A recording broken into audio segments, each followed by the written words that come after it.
예, 그 인사 대신 기지개를 켜고 가겠습니다. 우리 다 같이 기지개를 손 높이 들고 한번 해주세요. 좌우로 힘들시오. 굉장히 피곤한 시간인데 많이 힘드네요. 그죠? 아멘 했나요, 누가? 예.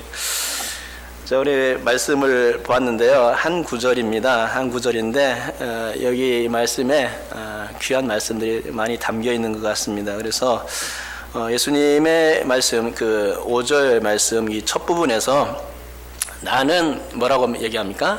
나는 포도나무라고 말씀하시죠. 그리고 너희는 가지라고 그렇게 말씀하십니다. 예수님이 이렇게 포도나무라고 말씀하셨는데 여기서 나는 포도나무라고 이 말씀의 표현은 어떤 거냐면 직위적 표현이 아니라 은유적 표현이라고 말합니다. 그런데 만일 이 표현이 직유적 표현이라면 이렇게 되는 거죠. 나는 포도나무와 같다.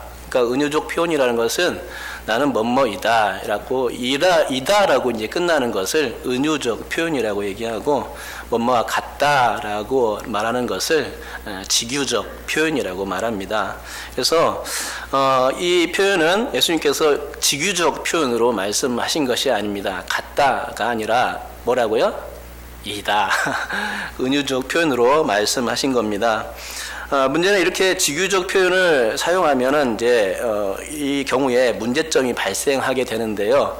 왜냐하면 직유적 표현은 예수님을 완전한 포도나무로서 인지할 수 없게 만든다는 것입니다. 그러나 다행히 예수님은 뭐라고 표현했죠? 이다라고 이제 은유적 표현을 말씀하심으로써 같다가 아니라 이다라고 말씀해 주심으로써 확정적으로 말씀해 주신 것이 되는 것입니다. 즉 이다라는 은유적 표현을 사용하시기에 예수님은 자신이 누구신지에 대한 그 정체성, 자신의 정체성에 대해서 포도나무 이미지를 통해서 자신이 포도나무이다 라고 이렇게 딱 잘라 못 박아 말하고 있는 것입니다. 그런데 이와 같은 은유적 표현은 요한복음에서만 7군데 발견됩니다. 혹시 생각나는 게 있습니까? 많이 있죠. 6장 요한복음 6장에서는 내가 곧 생명의 떡이라 이렇게 말씀하셨고 8장에서는 나는 세상의 빛이라 말씀하셨고 10장에서도 말씀하셨는데 나는 양의 문 또 나는 선한 목자라고 말씀하셨습니다. 11장에서도 말씀하시죠. 11장에서는 나는 부활이요 생명이다 라고 이렇게 말씀하셨죠. 또 14장에서는 내가 곧 길이요 진리요 생명이다 라고 이렇게 말씀하신 것을 보게 됩니다. 이다라는 말씀을 통해서 은유적 표현을 통해서 예수님은 자신이 누구인지 그 정체성을 확실히 이제 말씀해 주신 것을 보게 됩니다. 그런데 요한은 이렇게 요한복음에서만 예수님을 은유적으로 소개한 것이 아니라 자신이 쓴 다른 복음서 그러니까 요한계시록에서까지 은유적 표현을 사용합니다. 계시록 1장과 21장에서 이런 은유적 표현들이 발견되는데요. 나는 알파와 오메가요 처음과 나중이라 뭐 이런 말씀이 있죠. 이게 이제 요한계시록에 표현된 말씀입니다. 또 22장에서는 나는 알파와 오메가요 처음과 마지막이요 시작과 마침이라 라고 말씀해 주고 있고 22장 16절에서는 나는 다윗의 뿌리요 자손이니 곧 광명한 새벽별이라 하면서 요한이 예수님이 어떤 분이신지에 대해서 자신의 복음서를 통해서 말씀해 주고 있는 것을 보게 됩니다. 그것은 예수님의 직접적인 표현이었죠. 사실은 요한의 표현이 아닙니다. 예수님께서 직접적으로 말씀하신 겁니다. 나는 누구다 라고 말씀해 주신 겁니다. 그래서 자신이 누구신지 그 예수님을 바라보고 있는 대상들에게 확실히 알려주고자 하셨던 것입니다. 더불어 예수님의 이 은유적 표현은 예수님을 믿고 따르는 성도들에게 안정감을 주는 것입니다. 은유는 직위적인 표현과 비교할 때에 아주 두드러진 특징이 있습니다. 우리가 사물을 직유로 표현한다면 그래서 어떤 것이냐면 원대상을 어떤 대상에 대하여 비교하는 형식을 취하게 되죠. 원문은 뭐뭐와 같다, 뭐 비슷하다 이렇게 하는 겁니다. 그런 형태인데 이 비교의 형식을 취하는데 비교를 하려면 개체는 항상 하나가 아니고 둘이어야 가능한 것입니다. 즉 두 개체가 같은 점이 있긴 합니다. 그래서 같다라고 말하는데 이 지구적 표현이란 같긴 하지만 무엇인가 다른 점은 있습니다. 그래서 두 대상이 조금 다른 겁니다. 두 개체로 분류될 수 있되 공통 분모만 같다라고 얘기를 하는 것이죠. 그것이 지구적 표현입니다. 그래서 항상 이 지구적 표현은 대상이 둘로 확실하게 나누어진다는 것입니다. 그래서 지구적 표현은 100% 완전히 같은 개체라고 말할 수 없는 것이고 단지 비교되는 개체 하나만 가지고서는 원대상에 대한 완전한 표현을 어렵게 만들 수 있다는 것이죠. 완전히 그 대상에 대해서 100% 표현할 수 없다는 것입니다. 무엇인가 다른 것들을 더 동원해야만 원 대상에 대하여 설명이 가능한 것이 바로 이제 이 지구적 표현인 것입니다.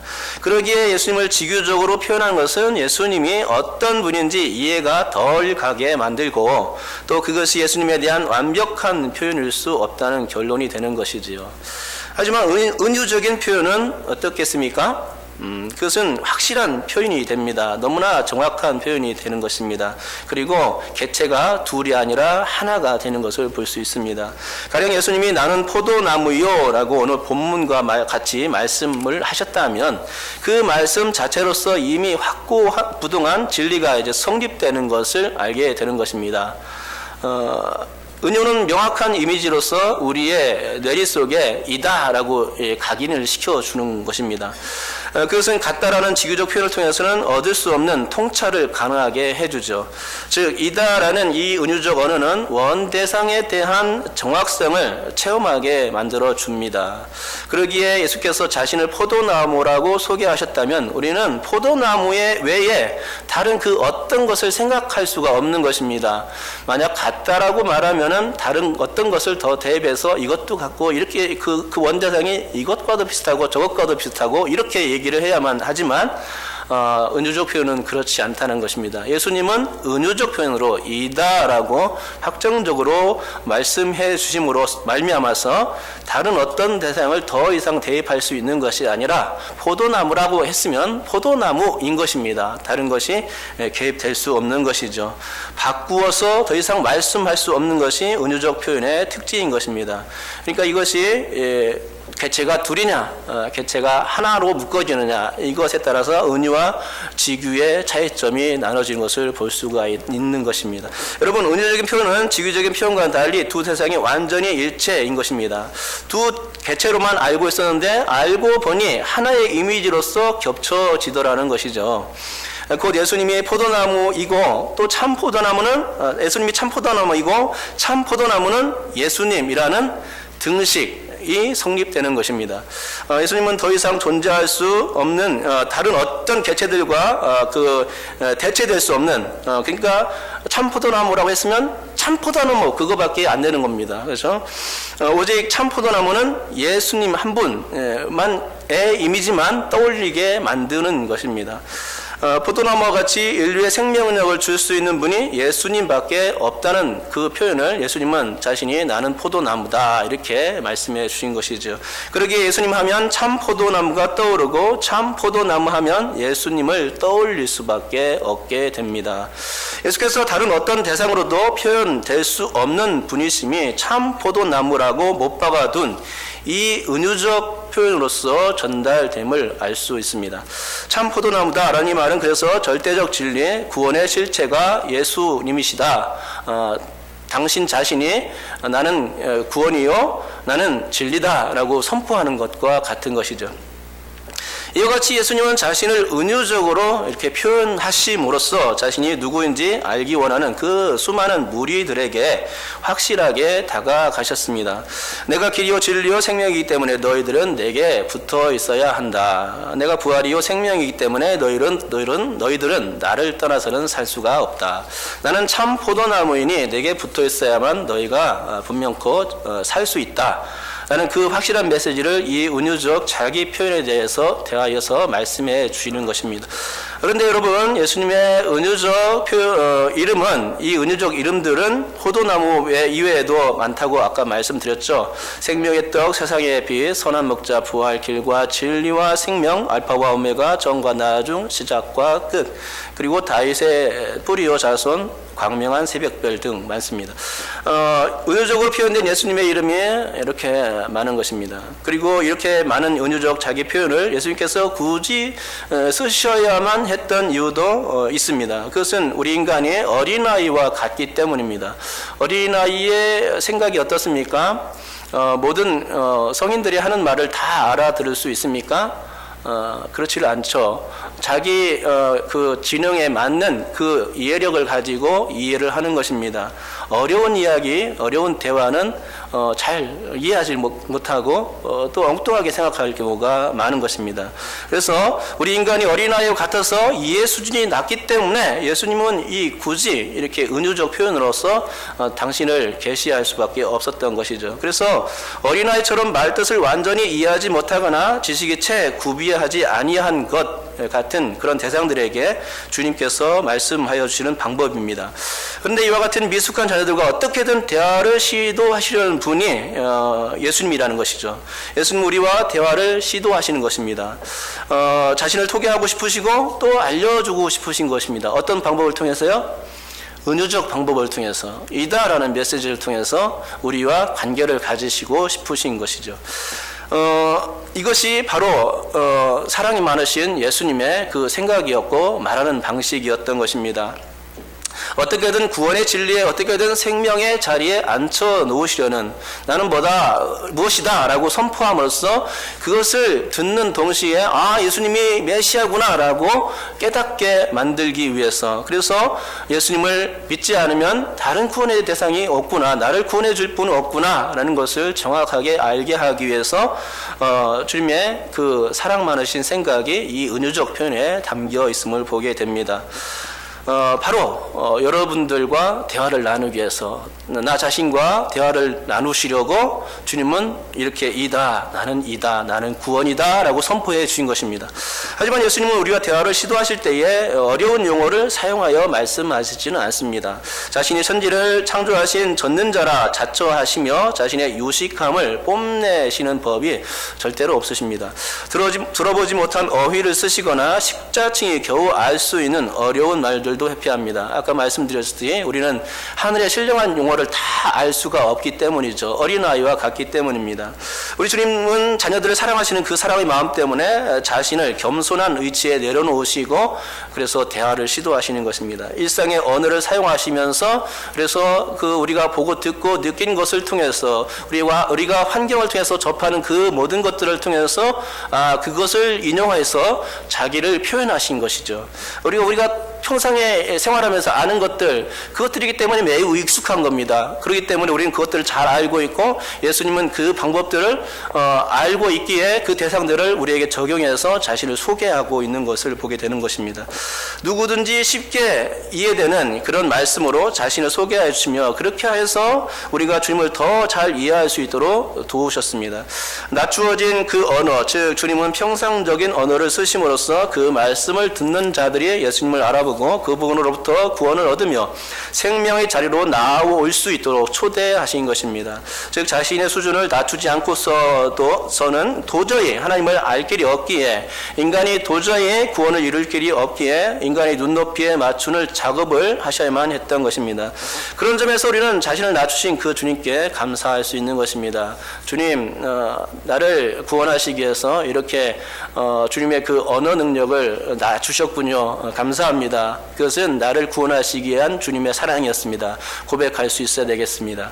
여러분, 대화는 상대편이 부족한 점이 많을 때 우리는 그러한 자들과 특별한 대화를 진행해야만 할 때가 있습니다. 나 자신이 많은 지식이 있고 고상한 언어를 할 줄 안다 하여도 그것을 이해하지 못하는 상대방에게는 그러한 어려운 대화법을 고집하면서 대화를 진행할 수 없다는 것이죠. 그렇게 되면 대화의 효력이 있겠습니까? 반감되겠지요. 아예 어떤 소통이 이루어지지 않을 가능성도 있습니다. 그것은 가능하지 않은 것입니다. 통할 수가 없죠. 그러기에 내가 비록 지식적으로 많이 안다 할지라도 대화의 진행을 위해서는 나 자신을 낮추어야 할 때가 있는 것입니다. 그래야만 대화는 잘 진행될 수 있죠. 3살짜리 아이에게는 어떤 단어들이 필요합니까? 아버지라는 단어는 조금 어렵죠. 어떤 단어가 좋습니까? 아버지 대신에 아빠라는 단어가 좋지 않습니까? 어머니라는 말도 어렵지 않습니까? 엄마라는 말로 이제 그 엄마라는 말이 발음하기도 더 좋고 친숙한 언어인 것입니다. 그러기에 말뜻을 이해하지 못한 사람에게 어려운 말을 하게 되면 대화는 어느새 단절되고 맙니다. 소통은 더 이상 할 수 없게 되겠지요. 따라서 예수님은 무리들이나 제자들에게 대화를 시도할 때에 낮춤 어법을 사용하셔야만 했습니다. 일종의 눈높이 언어라고 할 수 있겠지요. 이러한 눈높이 언어는 예수께서 천국에 관하여 말씀하실 때 많이 하셨습니다. 천국에 대해서 전혀 알지 못하는 인간들이 어떻게 그 천국을 가보지 못한 천국, 그 천국에 대해서 이해할 수 있겠습니까? 알기 쉽게 설명하지 않고서는 천국에 가본 일이 없는 그 사람들을 설득하고 이해시키기란 쉽지 않은 것입니다. 매우 어려운 것이죠. 그래서 사용하신 것이 비유였지 않습니까? 성경은 비유가 아니면 아무것도 말씀하지 아니하셨다라고 증언한 겁니다. 근데 비유에서 사용한 그 단어들이 다 우리 일상에서 사용하는 그런 단어들, 진주라든가 소금이라든가 이렇게 씨 뿌리는 비유, 씨라든가 이런 것들이 있지 않습니까? 일상의 용어들, 평상의 용어들을 통해서 천국을 알려주신 것이죠. 예수님은 하늘의 신령한 일을 인간의 일로 바꾸어 설명해 주실 때에 우리의 것들을 사용해 주셨습니다. 하늘의 용어로서는 도저히 천국을 온전히 설명해 줄 수 없기에 일상의 언어로, 세상의 언어로 누구든지 이해가 가능한 그 언어로서 천국을 들려주신 것입니다. 마찬가지로 예수님은 자신이 누구신지 설명하실 때에도 그렇게 하셨다는 것이죠. 제자들의 지적인 눈높이에 맞추어서 자신을 설명해 주셨습니다. 그래야만 예수님을 제대로 알 수 있고 구원을 이룰 수 있기 때문인 거죠. 그러기 오늘 본문에 나는 포도나무요 라는 이 말씀은 예수님 자신을 알리시기 위해서 아주 효과적인 수단이었다라고 말씀드릴 수 있습니다. 그렇다면 포도나무라는 이 말에 집중했을 때 나는 포도나무요 라는 이 말은 어떤 의도에서 이 말씀을 한 것일까요?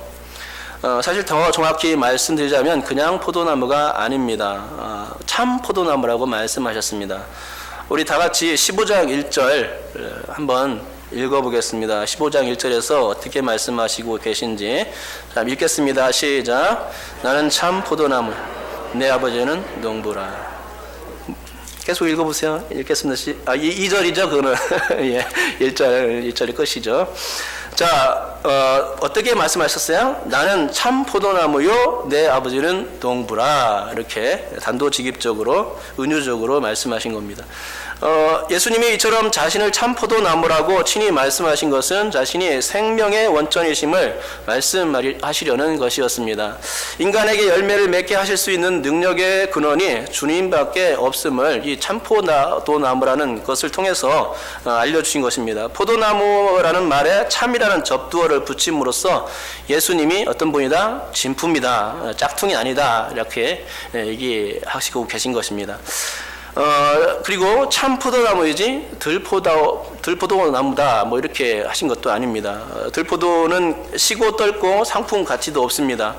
하지만 참 포도나무란 좋은 포도나무인 것이고 또 그래서 아주 극상품 포도나무를 일컬을 때 참 포도나무라고 이렇게 얘기하는 것입니다. 참 포도나무를 통해서 좋은 열배 극상품의 포도가 생산이 되는 것이죠. 그런데 그렇게 극상품의 포도나무가 생산될 수 있도록 하시는 분, 그분이 예수님이시고 그래서 참 포도나무라는 그 나무에 비유해서 설명을 해 주신 것입니다. 그러니까 예수님은 자신을 이 땅의 가치로서는 따질 수 없는 참으로 보배롭고도 존귀하신 분이라는 의미로서 이 참포도나무 이미지가 쓰여진 것입니다. 예수님은 나는 포도나무요 라는 이 말씀과 함께 너희는 가지니 라는 말씀도 주셨죠. 사실 포도나무와 다 자란 가지는 구분이 어렵습니다. 하지만 그 포도나무를 재배하는 농부들은 무엇이 원줄기이고 또 무엇이 어디서부터가 가지인지 정확히 알 수 있습니다.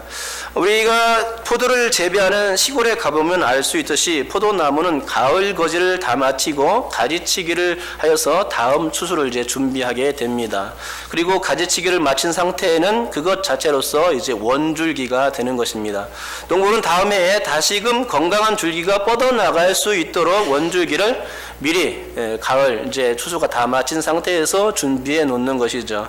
그러면 이듬해 봄이 되어 거무틱틱한 원줄기에서 푸르스름한 가지들이 뻗쳐 나옵니다. 이것이 바로 신생가지이죠. 원줄기와 가지가 확실히 구분되는 시점입니다. 그리고 이때 원줄기와 가지는 이제 구분되는데 가지가 뻗쳐 나올 때에 원줄기인 포도나무가 얼마나 생명력을 발휘하고 있는지는 보는 사람마다 그것을 깨닫게 됩니다. 왜 그러냐면은 가지가 이 신생가지가 쑥쑥 자라는 것을 보면서 이 포도나무가 원가지가 그 건강한 나무구나라는 것을 깨닫게 되는 것이죠.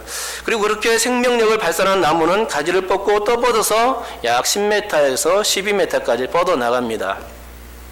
그러면서 가지에 이상이 없는 한 원래 심었던 포도나무의 품종 상태에 걸맞는 열매가 맺게 되는 것입니다. 품종이 들포도라면 어떤 열매가 맺힐까요?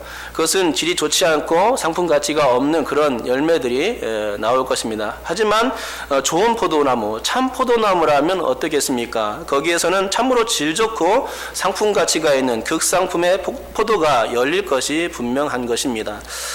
바로 이것이 포도나무와 가지의 공생 관계입니다. 즉 포도나무에서는 열매가 맺히지는 않지만 수액과 영양분은 공급해 줄 수 있다는 것이고 그것이 원가지 나무의 역할입니다. 또한 가지는 수액과 영양분은 스스로 만들지 못합니다. 하지만 나무가 주는 생명력을 공급받아서 어떤 것을 할 수 있느냐? 열매를 맺을 수 있게 되는 것입니다. 즉 포도나무의 품종 상태에 따라서 포도의 질이 결정될 수 있다는 것이고 그런데 우리는 가지로서 예수님이 아주 질이 좋은 극상품 포도나무에 달려있는 존재라는 것을 우리 알게 되는 것입니다. 예수님이 참 포도나무이라면 우리는 정말로 좋은 열매가 맺힐 수밖에 없음을 이 이미지를 통해서 알게 되는 것이죠. 우리가 예수님께 붙어있기 때문에 아주 좋은 포도 열매가 맺힐 수 있는 것이죠. 그리고 이것이 오늘 본문에 말하는 나는 포도나무여 너희는 가지라 라는 말씀의 핵심인 것입니다. 예수님은 본문 5절 중반절에서 이렇게 말씀하셨습니다. 그가 내 안에 내가 그 안에 거하면 사람이 열매를 많이 맺나니 그가 내 안에 내가 그 안에 거하면 이 말씀이 의미하는 바로 연합입니다. 가지가 포도나무에서 잘려져 나가면 그때는 하나가 아닙니다. 그때는 둘이라고 말해야 합니다.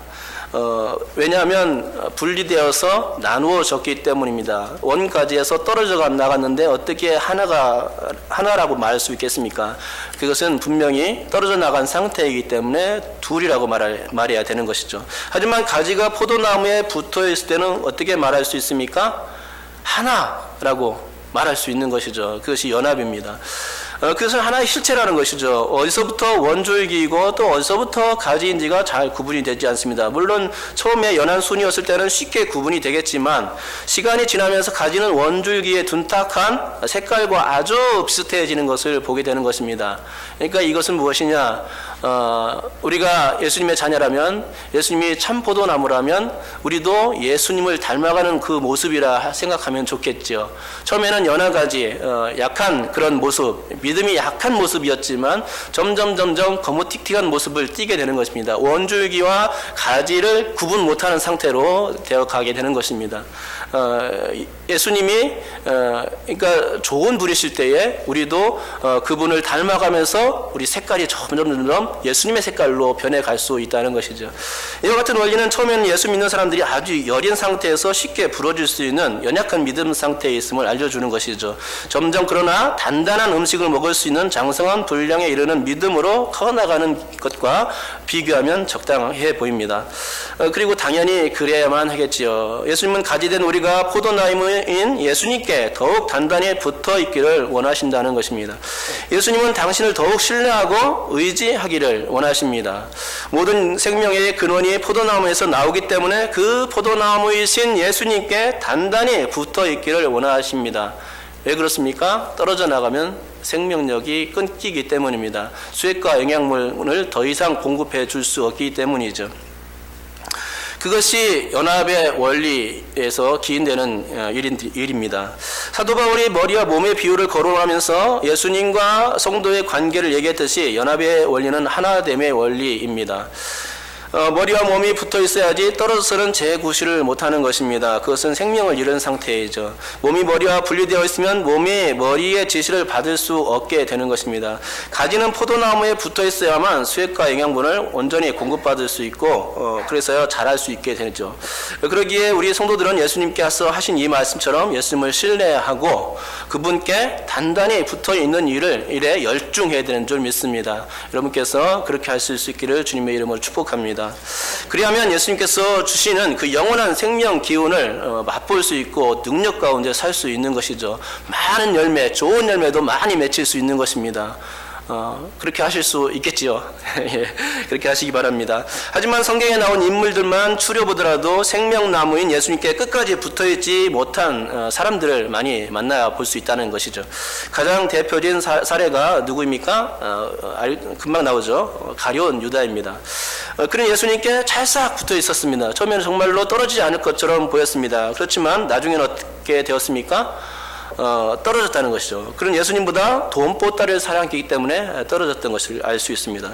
예수님은 자신이 생명줄임을 늘상 말씀해 주셨건만 그의 생각은 온통 돈줄을 잡는 데에만 정신이 팔려 있었습니다. 원줄기 가운데 붙어있는 걸 생각하는 것이 아니라 돈줄을 생각하고 그것을 잡으려는데 혈안이 되어 있던 사람이었습니다. 더 나아가서 그는 자신의 가치를 더 축혀 세우는 자였죠. 예수님께서 자신이 포도나무라고 강조하셨건만 그는 예수님의 가치를 발견치 못했다는 것입니다. 끝까지 발견할 수 없었습니다. 은유적인 예수님의 쉬운 언어가 그에게는 통하지 않았던 것을 알 수 있는 것입니다. 아니 아예 예수님의 그 언어를 차단하고 싶었습니다. 왜냐하면 자기 욕심 때문에 그랬던 것을 보게 됩니다. 귀를 막아버렸습니다. 그래서 예수께서 나는 포도나무여 너희는 가지라 라고 이렇게 말씀하실 때에 전혀 듣지를 않았습니다. 만약 그가 이 말씀을 정말로 자신의 것으로 새겨 들었다라면 그는 예수님을 팔지 않았을 것이고 구원도 받았을 것입니다. 하지만 그는 예수님이 더 이상 자신에게 가치가 없다고 여겼기에 대제사장에게 주님을 팔게 된 것이고 은전 30냥에 모든 것을 예수님을 팔아 넘김으로써 예수님보다 돈을 더 사랑한 사람으로 이렇게 우리가 기억하고 있는 것이죠. 이처럼 우리는 가룟 유다 같이 되는 일이 없어야겠습니다. 그와 같이 경거망동한 행동이 우리 가운데서는 일어나지 말아야 합니다. 가룟 유다 그는 좋은 포도나무에 가지로 붙어 있었음에도 불구하고 스스로 경계의 마디를 만들어서 예수님으로부터 오는 그 모든 에너지원을 스스로 차단해 버림으로써 자신을 시들고 꺾이게 만들고야 말았습니다. 아마도 자신을 구원해 줄 다른 포도나무가 있다고 생각했던 것 같습니다. 그러나 예수님은 절대 그렇지 않죠. 은유적 표현으로만 말씀해 주셨습니다. 직유적 표현이 아니었던 것입니다. 그러니 다른 어떤 곳에 가면 예수님보다 더 귀한 포도나무를 만날 수 있을 거라 여겼던 그 생각은 잘못된 것이었죠.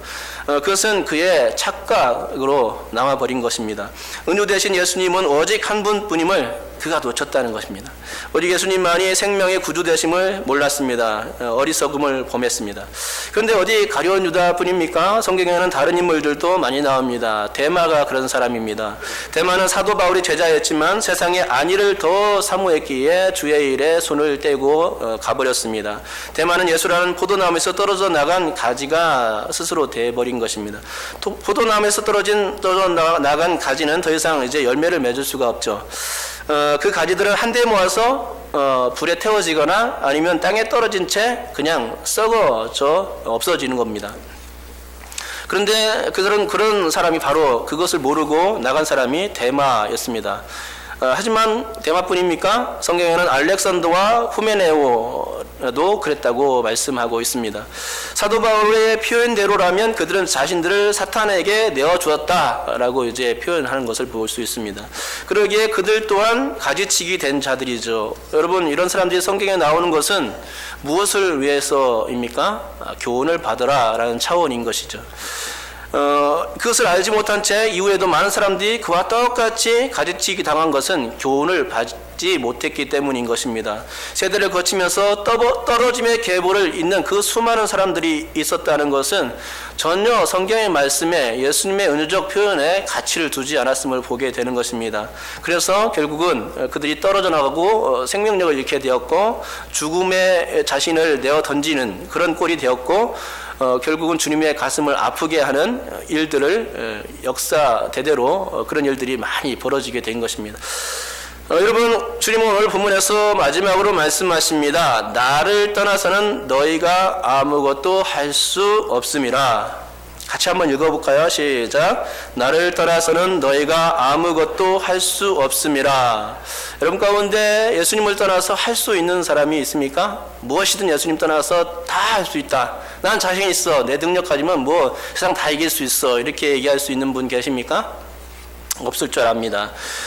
진정한 믿음이 들어갔다면 예수님 안에 거하기를 원하고 예수님의 주시는 그 능력을 가지고 살기 힘쓴다는 것이죠. 예수님을 떠나서는 생명력을 공급받는 일이 불가능합니다. 그것은 가능치 않습니다. 예수님을 떠나서는 구원의 길이 열려질 수가 없습니다. 다른 분이 없다는 것이죠. 예수님 없는 구원은 단지 환상에 불과합니다. 예수님을 떠나서는 열매도 맺기 불가능하고 시도조차 어렵습니다. 떨어진 가지에서 무슨 열매가 맺힐 수 있을까요?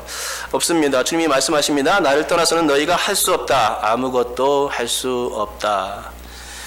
여러분, 그러므로 예수님의 이름은 어떤 이름이 되냐? 대체 불가능한 이름이 되는 것입니다. 오늘 설교 제목이죠. 이 땅에 예수님 같은 이름이 존재한다면 한번 찾아보시기 바랍니다. 세상 세례 요한은 감옥에 있을 때에 오실 그이가 당신이오니까 우리가 다른 일을 기다리오리까 라면서 자신의 제자들을 보내서 예수님께 질문한 적이 있습니다. 세례 요한처럼 주님의 길을 예비했던 믿음의 사람도 약간의 의심 어린 눈초리로 예수님을 바라본 적이 있었던 것이죠. 그러나 예수님의 한 말씀 때문에 그는 다시금 예수님이 메시아구나 라는 확신을 얻을 수 있었죠. 예수님 그때에 이렇게 말씀하셨습니다. 누구든지 나로 말미암아 실족하지 아니하는 자는 복이 있도다. 이 말씀도 한번 외워서 한번 따라 보시기 바랍니다. 누구든지 나로 말미암아 시작. 누구든지 나로 말미암아 실족하지 아니하는 자는 복이 있도다. 믿습니다. 이런 말씀을 주셨고 세례 요한의 그 의심 어린 그 질문들을 잠재워 오셨던 것을 보게 됩니다. 예수님이 메시아심을 이 말씀을 통해서 확실히 세례 요한은 받아들이게 된 것이죠. 예수님의 이 말씀은 그 어떤 상황에서라도 나에 대한 믿음을 상실지 말라는 의미에서 주어진 것입니다. 다른 이로서는 구원을 얻을 수 없나니 천하 사람 중에 구원을 받을 만한 다른 이름을 우리에게 주신 일이 없음이라 라는 말씀과 같습니다. 예수의 이름 외에 그 어떤 이름도 대체할 만한 이름은 이 세상에 존재하지 않은 것입니다. 존재할 수도 없겠죠. 오직 예수 그리스도만이 참 포도나무요 생명의 구주이신 것입니다. 사도 바울은 내게 능력 주시는 자 안에서 내가 모든 것을 할 수 있느니라 라고 빌립보서 4장 13절에서 말씀한 것 아닙니까? 스스로 할 수 있다고 이렇게 선포한 것이 아니라 내게 능력 주시는 자 안에서 할 수 있다 라고 자신 있게 말씀한 겁니다.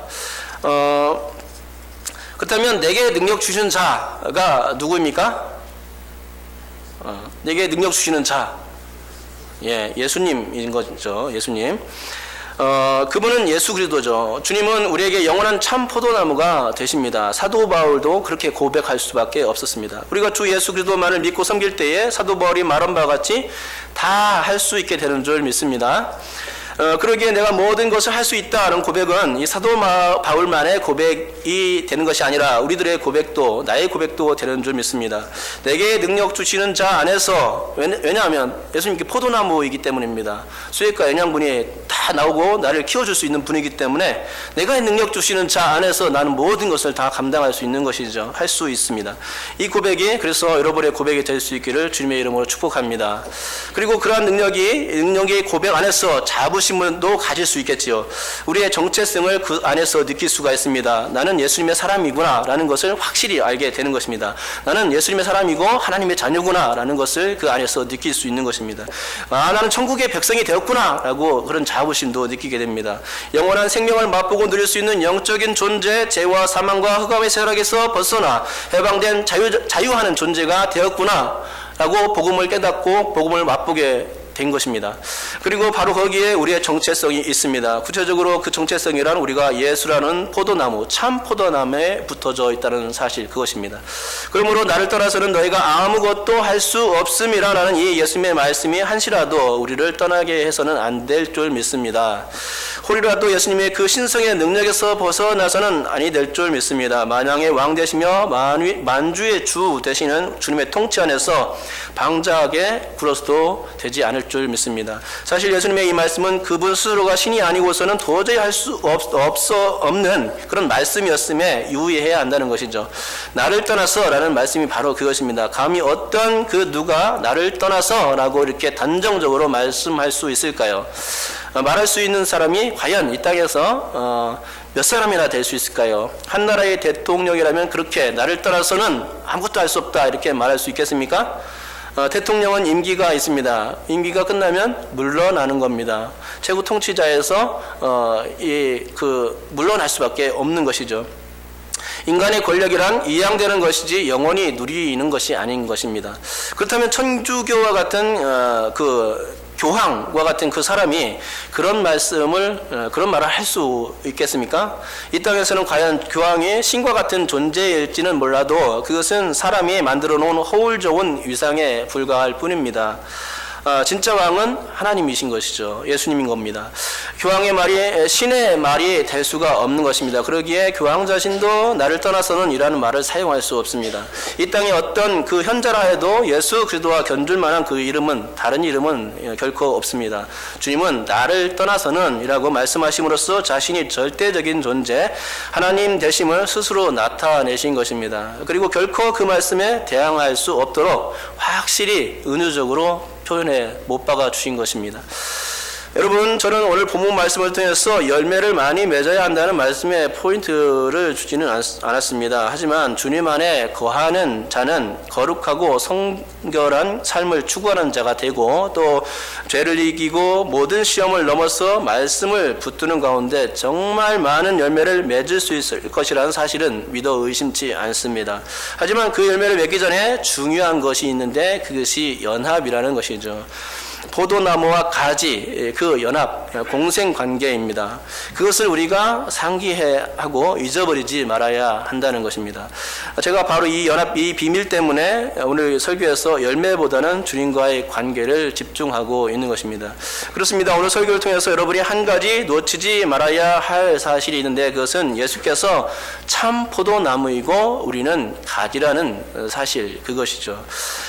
이 변하지 않는 진리를 상기할 때 우리는 예수님을 제대로 알 수 있고 그분을 제대로 높일 수가 있습니다. 더불어 내가 누구인지도 깨닫게 됩니다. 내가 볼품없는 존재였구나.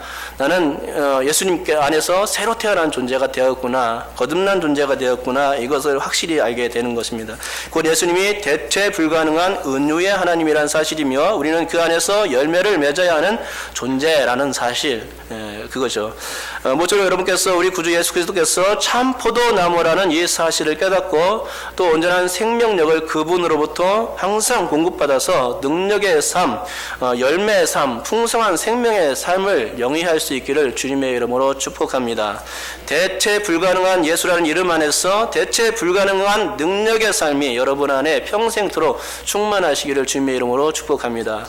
기도하겠습니다. 하나님 아버지 감사합니다. 주님의 이름은 정말 참 포도나무이십니다. 주님께서 은유적 표현을 통해서 자기 정체성을 말씀해 주셨는데 정말 우리가 그것을 믿습니다. 주님은 생명력을 공급해 주시는 분입니다. 그리고 우리는 가지인데 그 생명력을 공급받아야 살 수 있는 존재인 것이죠. 그렇기 때문에 항상 감사하면서 살 수 있게 도와주시옵시고 이 연합의 관계가 우리 안에 정말로 좋은 연합의 관계가 우리 안에 있음을 기뻐하며 감사하며 놀랍도록 영광스러운 그 주님을 찬양하며 살 수 있도록 인도하여 주시옵소서. 대체 불가능한 그 이름 가운데서 우리 또한 예수님을 닮아가는 삶이 있게 도와주시옵시고 대체 불가능한 능력으로 살 수 있도록 우리를 붙잡아 주시옵소서. 감사드리며 예수님의 이름으로 기도드립니다. 아멘. 우리 찬송하겠습니다. 찬송가